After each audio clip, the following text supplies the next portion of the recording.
So, at the time of recording this, Sunak is receiving a grilling from the liaison committee. If you don't know what the liaison committee is, it is the annual sort of 6 month sort of review where the prime minister goes before the committee and sort of has to sort of explain government sort of policies, how things are going, updates on various different areas, etc., etc.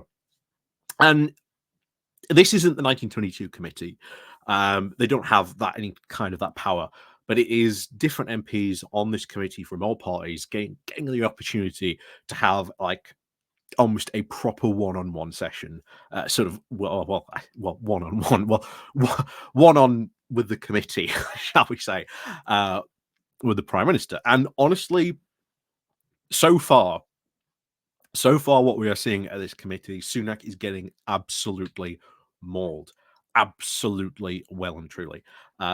He is really being absolutely grilled on a ton of things, especially, of course, the current situation in Gaza. Like, what are we going to do? You know, we voted for this resolution. What do we do if Israel doesn't follow the UN Security Council resolution?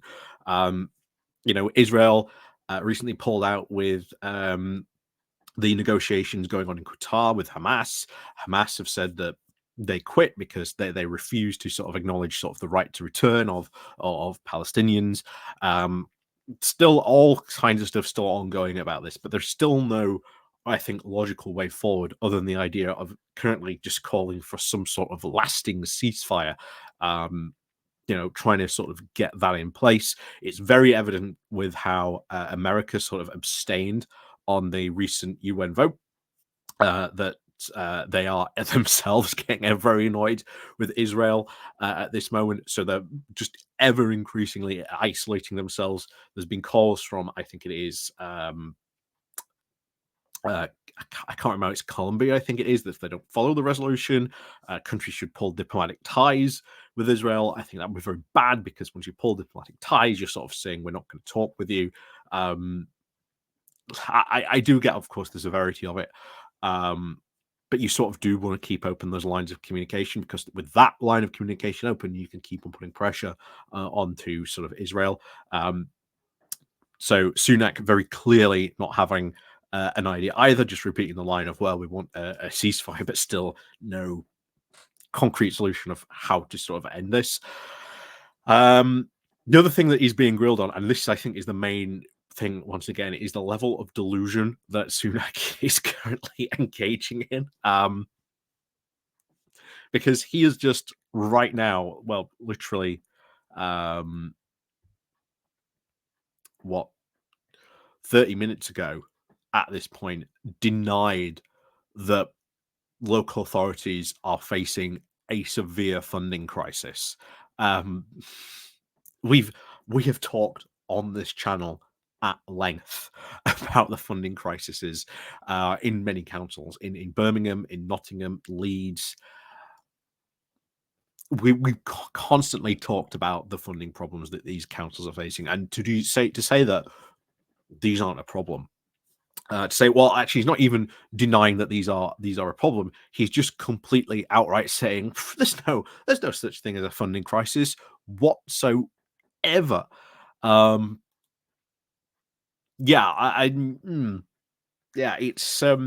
not looking good. Not looking good. I'm sure there'll be more stuff that we'll be talking about in probably later in the coming days about this, but I really, really want to go over this. As I said before, I think local politics really, really matters a lot. It's something that a lot of people do ignore.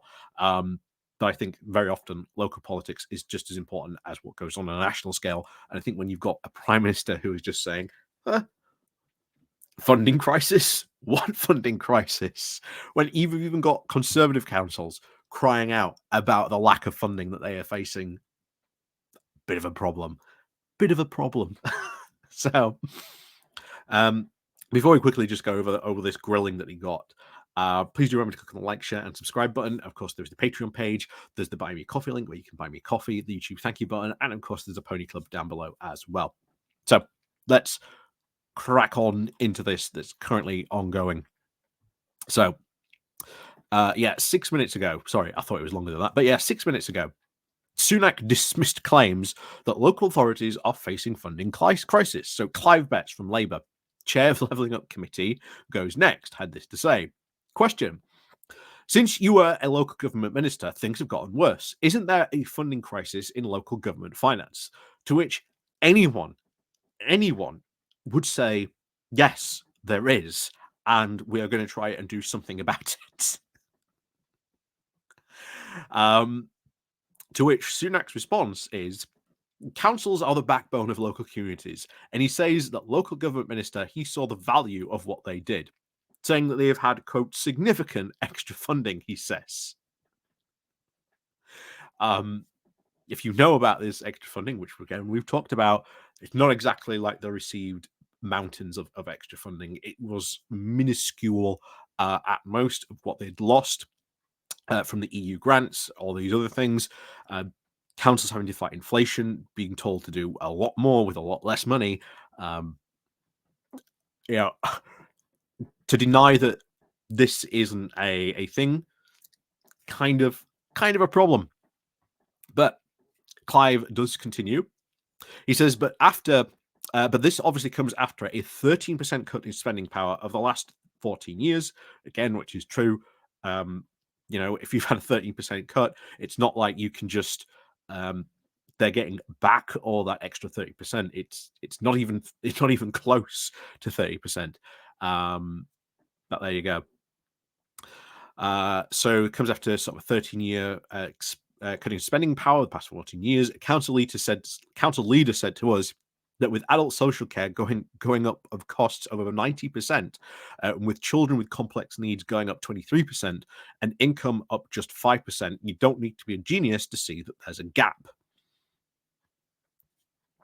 And this is the case, especially when it comes to social care, because we have an ever increasing aging population, that social care is just going to be an ever more bigger increase on council budgets. And the idea that you cannot see this, that you do not have some sort of long-term plan for this, bear in mind that, as they said, the Tories have been in power for 14 years at this point.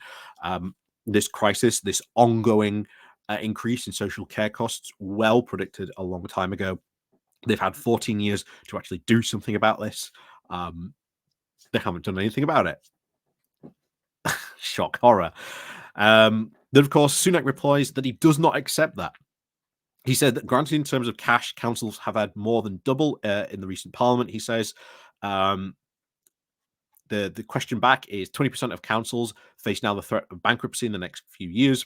Sunak repeats the point about being granted double in terms of cash.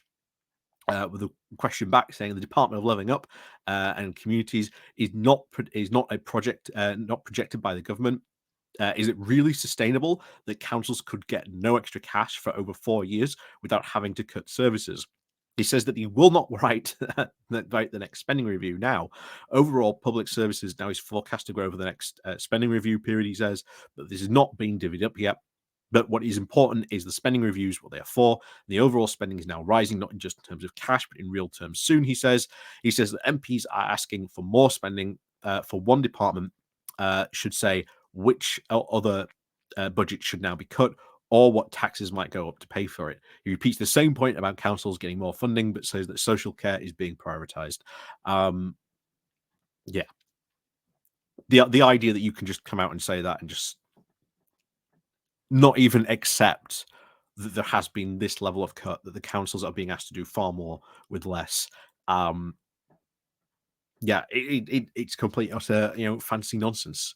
But what should we expect at this point? I've repeated this many times. Sunak is going to do nothing about this.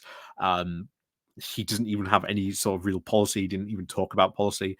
If I'd been sort of asking the question, I would have asked, okay, so what policy are you going to do to just help improve social care? As well as extra cash, what other things should we be seeing? But of course, that would have shown, he's got no plan for this, which he really doesn't, because it's very likely he could be out of a job soon, depending how the May elections goes. Once again, I'm going to repeat this point: get out and vote in the May elections. vote as many Tories out as possible, especially if you are in a regional mayoral city as well. And if you happen to be in the Teesside area, do please vote Ben Houchin out, because if Ben Houchin gets voted out and the Labour person gets in, they will have already said they're going to launch an investigation to what's going on in Teesside. This could very well unravel a massive scandal that Sunak could very well get caught up in. Like I say, he's been heavily invested. This is like his dream flagship project. So if that all goes up in smoke, so does Sunak, and of course, general election a lot faster than as we would like. So please do carry that message forward. Get people out to vote at the next local election. It is going to be very, very important. So, as always, thank you very much for watching, and of course, as always, we'll see you all next time.